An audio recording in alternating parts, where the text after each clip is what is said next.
ব্যাটও তো আছে, নেটও তো আছে, আর নে ভাই স্পিডারটা নাই। তোর কাছে টা আছে? না ভাই, আপনার কাছে টাকা থাকলে আপনি দেন। আমার কাছে তো নাই।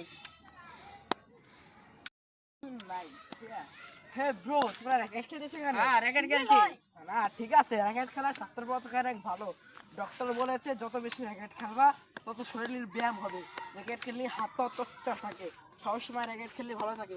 তো দাও তো ব্যাট খান, চলো। আসো, ব্যাট ফিরে যে নাও। ব্যাট যে নিলেন তাহলে পিটার খুব তা দেন, পিটার কিনে নিয়ে আসি। আচ্ছা ফিরাটা ধরো। ওই ছিল কি, র্যাকেট খেললি পায়ে ব্যথায়, র্যাকেট খেললি শরীরে অনেক ক্ষত হয়। র্যাকেট খেললি মনে করো যে র্যাকেট খেললি, ডক্টর আমার র্যাকেট খেলতে নিষেধ করছে। তোমাদের তো আমি তোমাদেরকে বলি, র্যাকেট খেললে পায়ে ব্যথা, হাত ব্যথা, রাতে ঘুম যায় না। তো তোমরাও র্যাকেট না খেলো, আমিও র্যাকেট খেলি নাই। একটা হাত তো বাঁচছে, একটা হাত তো বাঁচছে। তো তোমরা কিন্তু খেলো না, বুঝছো? সারা আর খেলো না। খেলতে